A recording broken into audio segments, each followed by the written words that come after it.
Because when we suppress this emotion, when we're not in tune with the anger that is bubbling up inside of us, and when we are actually condemning ourselves for feeling it, guess what happens? Then we stay silent, we stay controlled, and we stay puppets of this game that we are all playing on a soul level. Hey, soul family. Welcome to the Alive and Awake podcast. I'm your host, Alicia Kay, and I have spent the last 20 years teaching people how to work with their wounds and overcome their greatest fears so they can learn how to thrive in a world where they were only taught to conform. Each week, we will dive deep into the practical, the spiritual, and the mystical so I can teach you how to do the inner work to know yourself, trust yourself, and eventually love yourself enough to create a world where you feel fully alive, awake, and free. So don't forget to hit that subscribe button and never miss an episode. Ready? Let's dive in.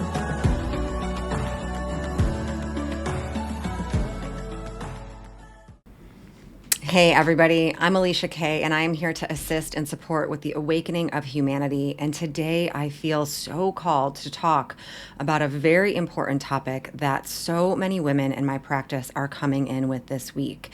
And that is the concept of anger and righteous rage. And so if you are a masculine, don't think that you can't turn into this episode, because we all have divine feminine and divine masculine qualities within us. And we are all here to embody this emotion that we have been taught to shame, judge, suppress, deny, and deflect ourselves from feeling from.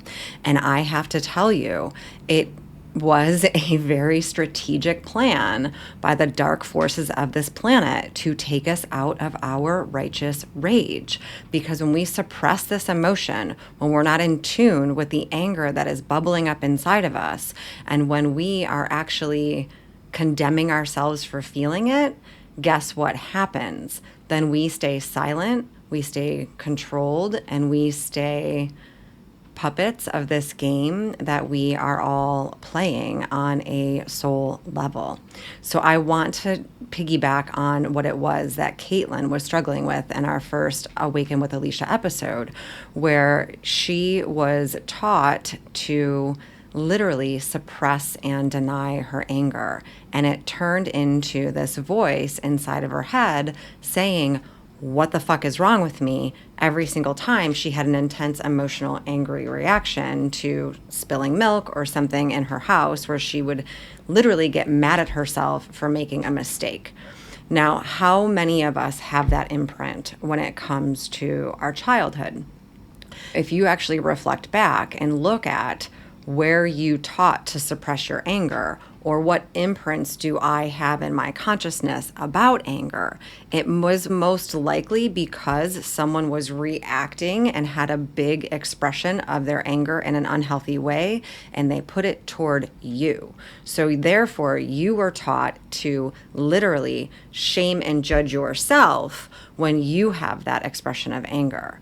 But I want to make something very, very clear, is that it is not the emotion of anger that is bad. It is not the emotion of anger that needs to change, shift, or be redirected. The emotion is healthy. However, because we grew up with unhealthy people that did not model that in a healthy way, then we associated the behavior that came out of the person with the anger.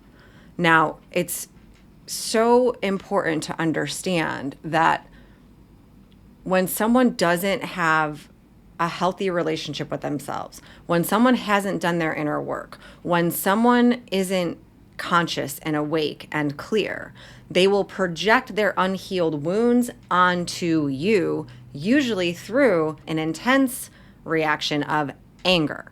So then it's our psyche, as when we're little, starts to associate, I don't want to feel that way. I don't want to be like them. I don't want to hurt another person through my anger. So then I teach myself unconsciously to push it down, to suppress it, to not feel it, and not explode like it's been modeled to me in the past. So then it puts us on this trajectory, which we noticed in Caitlin's episode, around the inner critic or inner judge that is then saying, what's wrong with me? I must be broken. I shouldn't be feeling this way, and therefore I am bad. So for women, we have been taught that the good girl is what gets accepted. The good girl is what gets the praise, right? The people pleasing, the perfection is rewarded because we get a positive result. And when we're sad and when we're anxious, that actually is met in a positive way too. But when we're angry, when that expression comes out of us, we are then shamed and told good girls are not supposed to feel that way, right? Good girls do not get love when they're pissed off. So then we deny this emotion within ourselves, and then we push it back down into our emotional body. And because all emotions are energy, it stays stirring inside of us, which then we become so hyper, I don't want to say masculine, that's not the right word. We become so mental. We become all up in our heads. We're constantly over evaluating everything. We're constantly like thinking and thinking and thinking, and we're not feeling because that emotion is stirring in our body that needs to be expressed and discharged. So think of it like a pot of boiling water. It starts slow, there's a slow burn, but the more you suppress that anger, the more it turns into a higher frequency that needs to discharge, needs to be let out. And usually that comes in the form of outward expression. Then we lose it because we're not in touch with the anger that's very subtle underneath us. And then we judge ourselves for the expression that came out of us because we're not tending to the emotions that are going on within us.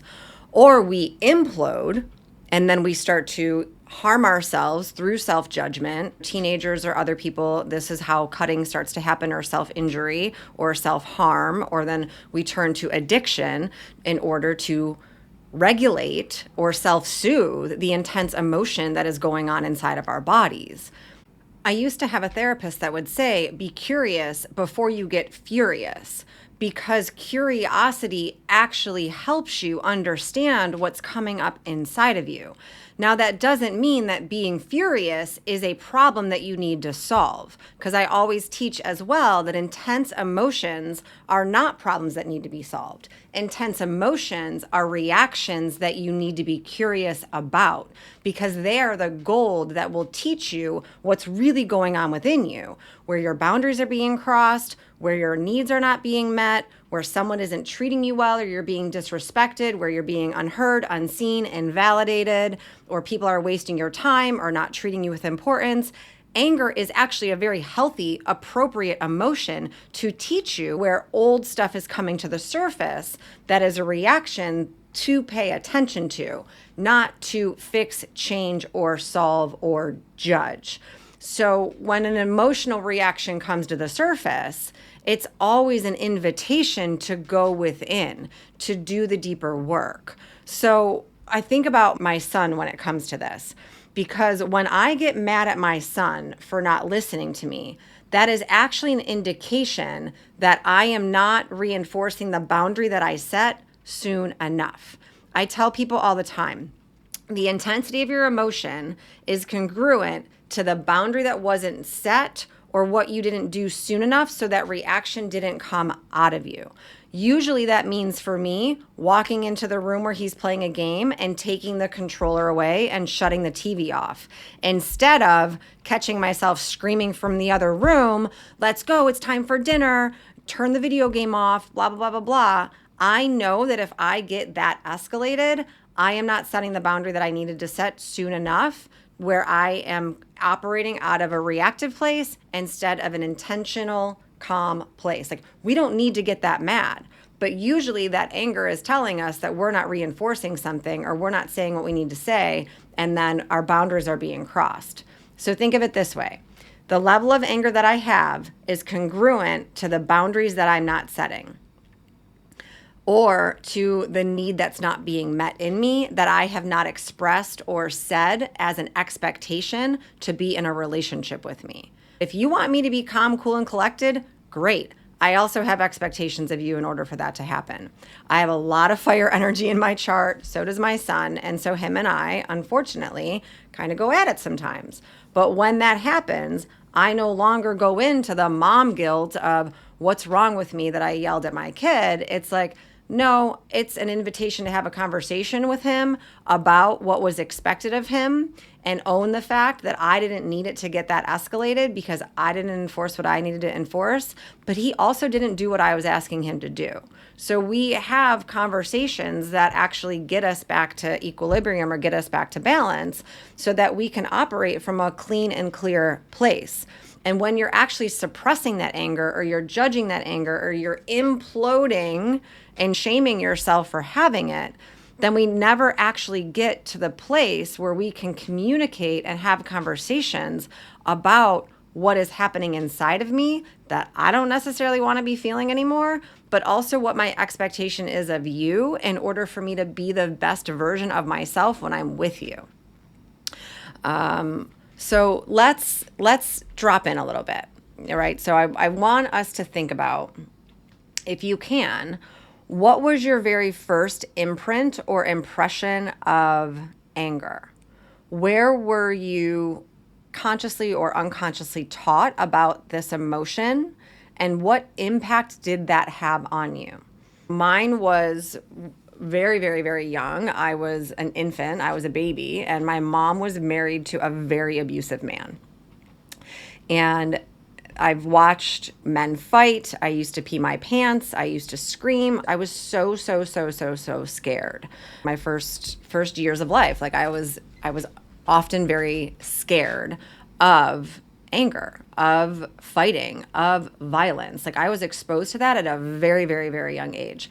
And many of us are. Many of us have, like Caitlin expressed in the video, very volatile fathers that are not a healthy expression of how to use this emotion. And so therefore we teach ourselves to not feel it because it's not safe.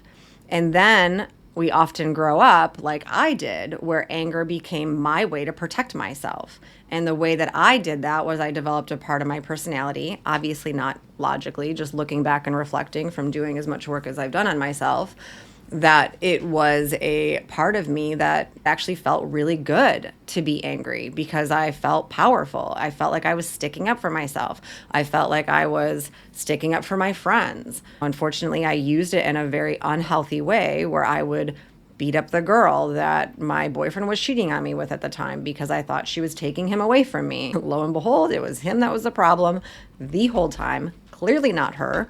But I was taught that anger is how you protect yourself and how you solve problems, which my mom also modeled to me because that's what I watched her do my whole childhood. So what was your very first impression of anger, and what did you teach yourself about this emotion?